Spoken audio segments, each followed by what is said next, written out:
আর এক ফাউলের উদাহরণ দিতে হয়। ওই তাহেরই একটা কথা বলছিল, আমি বলি না নাম, যে চিল্লায় কি মার্কেট পাওয়া যায়, এরকম একটা কথা বলছিল মনে হয়। মানে আপনাদের তো সব কিছু ছুটে যায় না, সবটাই দেখেন, এটা ব্যাপার আছে। এখন হোমিওপ্যাথি ডাক্তার জন্য এলোপ্যাথি কোনো রকম তার বিদ্যা থাকবে না, এই কথা ঠিক না। বেসিক ধারণা সবার থাকে। আমরাও সময়ে সময়ে তাদের ক্লিপটা আমাদের সামনে আসে, কিন্তু তো ও মাঝে মাঝে বলে চিল্লায় কি মার্কেট পাওয়া যাইবো, এরকম করে বলছিল না। তো এইটা হলো ব্যাপার। মরা লোকের এইভাবে টাইনি মান দিতে যায়, সেলুট দিয়ে কাবা ঘরের ইমাম ডাকি আনি, তো বাবা বড় করা যাবে না, বড় করবে আসমানের মালিক। রাস্তা দিয়ে একটা সুন্নাতি লোক হেঁটে যাবে, 1000 বিদাতি ভয়তে বলবে বাবা আমারে বাড়ির কাজ দিত, একটা সুন্নাতি লোক হাঁটে যায়, তাহলে তো আমার খবর আছে। এইটা মনে হতে হবে। জীবিত সালাফি আমরা চাই, মৃত সালাফি আমাদের দরকার নেই, ঠিক কিনা বলেন? ওই যে মাইকেল এইস হার্ট মনে আছে নাকি, তিনি কি লেখছিল, একটা বই লেখে নাই, দি 100 লেখছে কিনা? 100 মনীষীর জীবনের প্রথম কাতারে কার নাম দিছে বলেন? মুহাম্মদ সাল্লাল্লাহু আলাইহি ওয়াসাল্লামকে। কেন দিছে জানেন? ও কম চেষ্টা করে নাই মুহাম্মাদের নামকে শেষে দেওয়ার, কিন্তু পারে নাই, বিবেকের কাছে হেরে গেছে। কেন? যেই ব্যাপারে একটা মানুষের সবচেয়ে বড় মান থাকার দরকার, তার পূর্ণ যোগ্যতা মুহাম্মাদের ভিতর ছিল সাল্লাল্লাহু আলাইহি ওয়াসাল্লাম। ওনাকে বলা হলো যে এটা কেন করলেন, তিনি বলল যে 1 থেকে 99, 2 থেকে 99 পর্যন্ত সমস্ত লোকের গুণাবলী হলো একটা বিষয় ভিত্তিক। এক একটা বিষয় এক একজন পণ্ডিত, এক একটা বিষয় এক একজন মনীষী, এক একজন ডায়াল গবেষণা, একজন মাটি গবেষণা, একজন এই গবেষণা, একজন সামাজিকতা, একজন রাষ্ট্রবিজ্ঞান, এক একজন এক এক বিষয় নিয়ে তারা গবেষণা করছে, দর্শন নিয়ে। কথা বুঝতে পারলেন কিনা? ইল্লা মুহাম্মদ, একমাত্র মুহাম্মাদই হলো সেই লোক যার সকল ভালো কর্মে টাচ করা আছে। সুবহানাল্লাহ। একমাত্র মুহাম্মদুর রাসূলুল্লাহ সেই বিজ্ঞানী, সেই মহামনীষী, সকল ভালো কর্মেই মুহাম্মাদের সবচেয়ে আগে কথা আছে। সুবহানাল্লাহ। আমরা যাই কিছু আবিষ্কার করি, নতুন তথ্য মানুষকে দিতে যাই, খবর নিয়ে দেখি আমাদের চাইতে বহু ভালো কথা মুহাম্মদ আগেই বলে গেছে। সেই রাসূলের উম্মত এ জাতি মিলাদার খয়রাতে দৌড় পারতেছে। বাঘ যদি তার নিজের পরিচয় ভুলে ছাগলের বাচ্চার সাথে পানি খায়, এটা জাত থাকে? আর মুসলমান তারপরে সালাফি মানহাজের অনুসারী, কোরআন সুন্নাহর এত অতন্ত্র প্রহরী হওয়ার পরেও বিদাতি দেখে যদি কেউ ভয় পায়, তাহলে এইটা দিয়ে আমি করবোটা কি বলেন? কথা বুঝতেছেন নাকি? আমাদের হতে হবে কি জানেন? কোনো দাওয়াতও না, কিছুই না, বেদাতির পাশ দিয়ে হেঁটে গেলেও বিদাতি চাকরি ছেড়ে দিবি, কবি আমি চাকরি করব না। কখন জানি লোক বাড়তে বাড়তে যা দেখতেছি, সুন্নাতের সংখ্যা বেড়ে গেলে আমার এমনি ব্যাটপত্র গোছানো লাগবে না, সময় থাকতে এমনি সরে দেয়। বুঝতেছেন নাকি? এইরকম সালাফি আমাদের দরকার। আল্লাহ তুমি কবুল করো, বলেন আল্লাহুম্মা আমিন। কথার তালে গোলায় ফেলবেন না, আপনারা আপনার জায়গা থেকে কম বেশি দিতে থাকেন ইনশাআল্লাহ। তো যে কথা বলতেছিলাম, আমাদের মা বোনরাও এসেছে, ছেলে সন্তানদেরকে জন্মের পরে সুন্দর নাম রাখতে হয় না? আল্লাহর কসম, আত্রাই থেকে ভবানীগঞ্জ না কি নাম, সেই জায়গায় একটা ভ্যানে আসতেছে, ওই ছেলেটাকে বললাম তোমার নাম কি? কয় সিজার। আল্লাহর কসম, আল্লাহ তুমি সাক্ষী, আমার এই 2জন সাক্ষী কাছে আসে, 3 জন আমরা আসতেছি, বলতেছে যে আমার নাম সিজার। আমরা কাছে মিজান, কয় না। সিজান না, কয় সিজার। কেন? কয় যে মনে করছিল নর্মালি হবে, নিয়ে গেছে, সিজার হয়েছে, ডাক্তার নাম রাখছে, সবাই মেনে নিয়েছে। কোন অবস্থা! ইসলামে ভালো ভালো নাম নাই? আব্দুল্লাহ নাম নাই? আব্দুর রহমান নাম নাই? কত সুন্দর সুন্দর আল্লাহর নামের সাথে আব্দুল দিয়ে মিলায় রাখা যায়। সাহাবায়ে কিরামদের নাম, আম্বিয়া আলাইহিমুস সালাতু ওয়াস সালামদের নাম, কত সুন্দর নাম রাখা যায়। নাম রাখছে সিজার। আবার এখন যখন বাধ্য হয়ে যাবে নিজের নাম আর নাই, তখন সিজার 2, সিজার 3, সিজার 4, মুশকিল। এটা জবর ভেজাল। এইভাবে আমরা বাচ্চাদেরকে সুন্দর একটা নাম রাখতে হবে, কথা আদেশ কার? মুহাম্মদ সাল্লাল্লাহু আলাইহি ওয়াসাল্লাম আমাদের শিক্ষা দিয়েছেন কিনা? সুন্দর একটা নাম রাখবো, নামের একটা গুণ আছে কিনা? আছে কিনা? তো এই নামের গুণ আবার এমন না যে পাপ করুক যাই করুক ফাতেমা নাম হলেই কাম আছে। একটা জাল হাদিস তো রেডি, আল্লাহ নাকি বিচারের মাঠে বলবে এ ফাতেমারা দাঁড়াও, সব ফাতেমা বলে দাঁড়া যাবে। তখন বলবে যে কি ব্যাপার, আমি এত ফাতেমা দিয়ে কি করবো, আমার মুহাম্মাদের বেটি ফাতেমা দরকার। তখন নাকি সব ফাতেমা হালকা হালকা করে বসতে যাবে। তখন আল্লাহ বলবে আচ্ছা, আশা করি বসেই পড়ছিলা যখন, আশা করি নাকি দাঁড়া গেছিলা যখন, আর বসার দরকার নাই, আরে মুহাম্মাদের বেটির সাথে সবাই জান্নাতে চলে যাও। আল্লাহ বলবে যে মুসা দাঁড়াও, সব কিয়ামত পর্যন্ত যত লোকের নাম মুসা, সব মুসা নাকি দাঁড়ায় যাবে। এটা আমাদের হুজুররা পড়াইছে, এখনো ওয়াজ চলে। তো তখন আল্লাহ বলবে যে কেন এত মুসা যে আমি কি করবো, আমার লাগবে হলে মুসা কালিমুল্লাহ। তখন নাকি আসল মুসাবাদে সব আস্তে আস্তে নামতে যাবে, ধীরে ধীরে বসবে। তখন আল্লাহ বলবে যে না থাক, চলে যাবেন।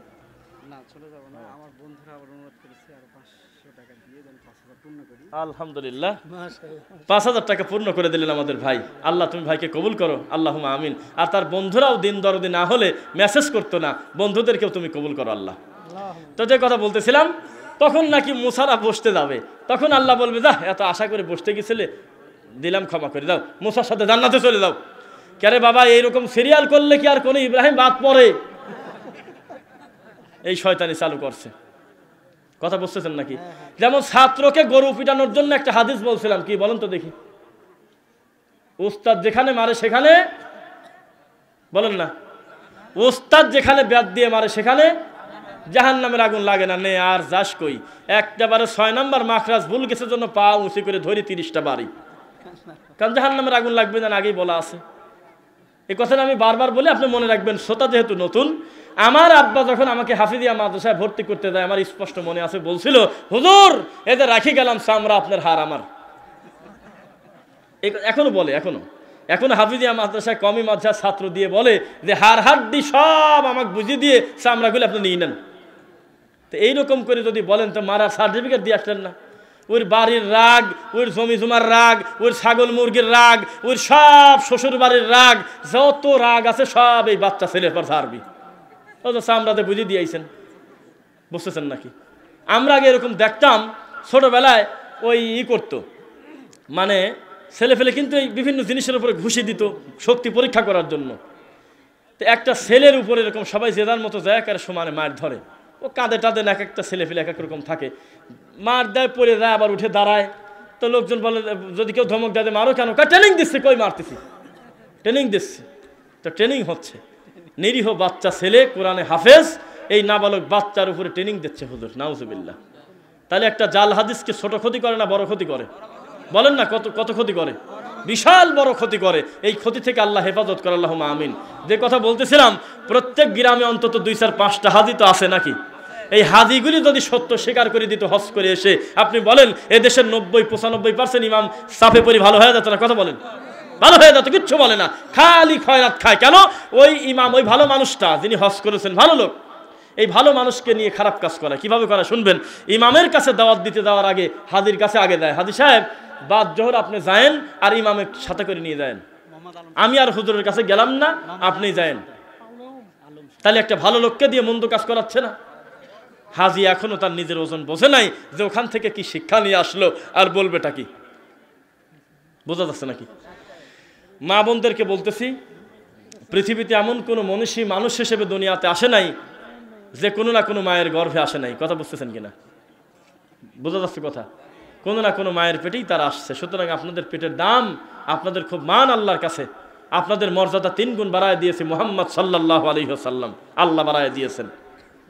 এই সম্মানী মানুষ যদি বেদামি হয় তাহলে কিন্তু আর কিছু থাকে না। ওয়াকারনা ফি বুয়ুতিকুন্না ওয়ালা তাবাররাজুনা তাবাররুজাল জাহিলিয়াতিল উলা, সূরা আহজাব। এই আয়াতটা পড়ার পরে আজকে দেখলাম আসতে একটা মাইক ওয়াজ হচ্ছে, সূরা আহজাবের এই আয়াতটা তিলাওয়াত করে বলতেছে এই পৃথিবীর বয়স হলো 460 কোটি বছর। কয় ঠিক? এইটার অনুবাদ বলে এইটা আজকে শুনছি।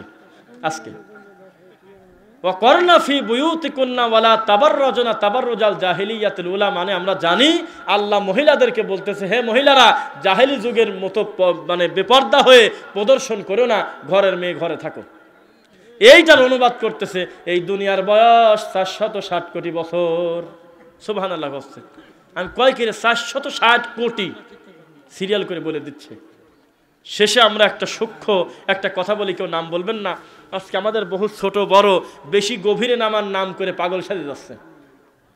গবেষণার নামে নতুন তথ্য এই জাতিকে দিতে গিয়ে কোরআন হাদিস পড়ার পরেও তারা মেন্টালি আচরণ করতেছে। নাম বলবেন না, বোঝা যাচ্ছে নাকি? নতুন তথ্য জাতিকে দিতে গিয়ে তিনি মানুষের কাছে হাসির পাত্র হচ্ছে। একজন বলল ইন্নাল্লাহা আলা কুল্লি শাইইন কাদির, আল্লাহ সর্বশক্তিমান, এই কথা বলা শিরিক। বুঝতেছেন না মনে হয়? তাহলে নতুন একটা কিছু দিল না সে। মানুষ মনে করছে আমি যদি মাঠে থাকা লাগে, আমার যদি সবার কাছে সুপরিচিত হয়ে থাকতে হয়, তাহলে মানুষ যে গতিতে চলে সেই গতিতে থাকা যাবে না, আলাদা একটা নতুন কিছু দেওয়া লাগবে। নাউজুবিল্লাহ। বাবারে, তুমি নতুনটা দেওয়ার কে? মোহাম্মদ যা দিয়ে গেছে এটাই তো জীবনে পুরাতন হবে না। সুবহানাল্লাহ। হুবহু এরকম রাখে না, একটু পরিবর্তন করতেই হয়। একটা মাহফিলে একটা বক্তাকে বলতে, শোনেন, আমাদের আগের বক্তা কি করছে জানেন? কি কয়, একটা শব্দের 30টা করে মানে বার করছে। সেই রকম বড় আলেম বলে যে এই একটা জিনিসে যথেষ্ট, উনি জাহেল। কেন? তোমার তো এই পণ্ডিতি করতে বলা হয় নাই। আল্লাহ যা বলছে সবচেয়ে ভালো বুঝেছে মুহাম্মদ সাল্লাল্লাহু আলাইহি ওয়াসাল্লাম, মুহাম্মদ সাল্লাল্লাহু আলাইহি ওয়াসাল্লাম যা বলছে সবচেয়ে ভালো বুঝেছে সাহাবায়ে কেরাম। তোমার ওই বুঝে চলে না, তুমি আবার টানি নিয়ে চলে গেছো যে আরেকজন কি বলে। জি না, কিয়ামত পর্যন্ত মুহাম্মদ সাল্লাল্লাহু আলাইহি ওয়াসাল্লাম যেভাবে দিন বুঝেছেন ওই দিনের উপরেই থাকতে হবে। ঠিক কিনা বলেন? কোনো পরিবর্তন হওয়ার দরকার আছে? কোনো সুযোগ নাই, যা দিয়েছে হুবহু তাই থাকবে বলেন ইনশাআল্লাহ। তো মা বোনদের উদ্দেশ্যে আমাদের এটাই কথা, অবশ্যই নিজে দিনদার হন। রোজা খালি খুঁজে বেড়ায়, বাড়ির লোকে বলে যে শোনো তো এই চাঁদে কোনো রোজা নাই, কিন্তু নামাজ পড়ে না। জোহর ঠেকা দেয় মাগরিব, আবার যদি বলা যায় জোহরটা পড়লে না, ঝ্যাংটা দিয়ে কয়ে দেখলাম না আমি উঠান ঝাড় দিলাম। কেন এইটার সাথে কি এই কথা যায়? এই উঠান ঝাড়ু দেওয়া কি এত বড়ই কাম, যেই কামের কারণে আল্লাহর জোহরের সালাতটা নষ্ট করা যায়? মাগরিবের সালাতের সময় বলতেছে কি ব্যাপার, তুমি এই কামত ডবল দিচ্ছ, আসর পড়ো নাই? কয় দেখলে না বাচ্চা কাঁদতেছিল। কিসের সাথে কি? এই কথা বলে কি আসর ঠেকা দেওয়া যায়? কিন্তু সিয়ামের ব্যাপারে রমজান মাস যদি একটা মাস না হয় 3 মাসও হতো, আপনি রোজা রাখতে পারতেন কিনা জানি না। আমাদের মা বোনরা পটু, রোজা রাখার ব্যাপারে সেই পটু, কিন্তু সালাত আদায় করতে পটু না। তবে পটু শবে বরাতের দিন আপনি যতই চেষ্টা করেন তাদের থেকে রাকাত সংখ্যা বাড়াতে পারবেন না। ও নিয়ত করে মানত করে বসে আছে 320 রাকাত অন্তত চলবে।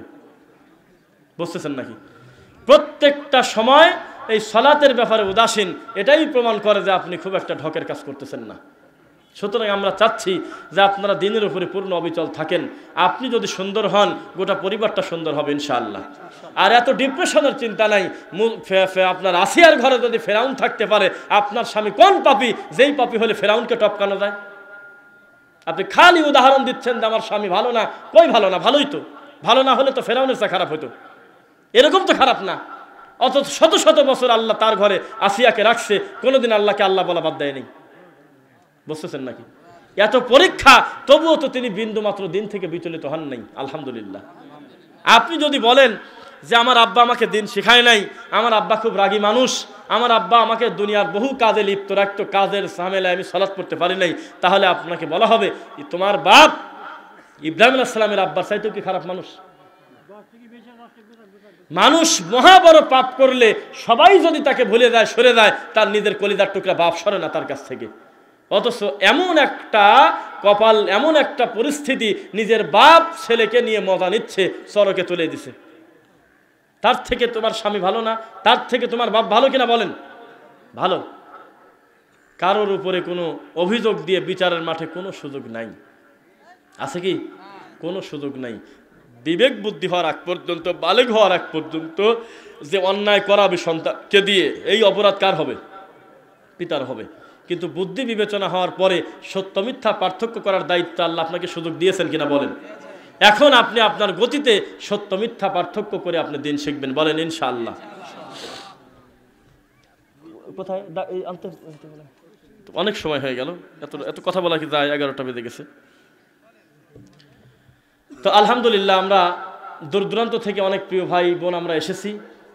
আমরা প্রত্যেকটা মাহফিলে আমাদের একটা মোরাল অফ দ্য স্টোরি থাকা উচিত। আমাদের কিছু বিষয় নিয়ে আমাদের বাসায় যাওয়া উচিত, যে আমরা এখান থেকে শিক্ষা গ্রহণটা করলাম কি। বুঝতে পারতেছেন কিনা? আমাদের শিক্ষা গ্রহণের দরকার আছে কিনা? শিক্ষা গ্রহণ করার নামে, আল্লাহর দিন শেখার নামে, ওয়াজের মোহাব্বতে, জালসা মাহফিলের প্রেমে, জালসা মাহফিলের দরদে আমরা নামাজ পড়াই বাদ দিয়ে দিছি। মানে পরীক্ষার টেনশনে বই নিয়ে বসার সময় পায় না। হলো আজকে জালসা মাহফিল হলে আমরা দূর দূরান্ত থেকে আমরা আসি, এটা কত শান্তি লাগে, আমরা আলহামদুলিল্লাহ শুকরিয়া আদায় করি। কিন্তু এই লোকটা যদি ফজরের সালাতে আল্লাহকে সেজদা না দেয়, কেমন লাগে? বুঝতেছেন নাকি? তাহলে গরু বেঁচে খায় কিনা হলো না? বুঝতেছে না? মানে আল্লাহর হুকুম বাদ দিয়ে যদি বান্দার হুকুমের দিকে আপনি তাকায় থাকেন, হলো আল্লাহ সুবহানাহু ওয়া তাআলা আলাইসাল্লাহু বিকাফিন আবদা, আমার আল্লাহ আমাদের জন্য যথেষ্ট কিনা বলেন? যথেষ্ট। আল্লাহ সুবহানাহু ওয়া তাআলা তিনি আমাদেরকে সম্মানিত করেছেন, তার প্রমাণ এমন একটা কিতাব দিয়েছেন কিয়ামত পর্যন্ত একটা নোক্তা পরিবর্তন করা যাবে না।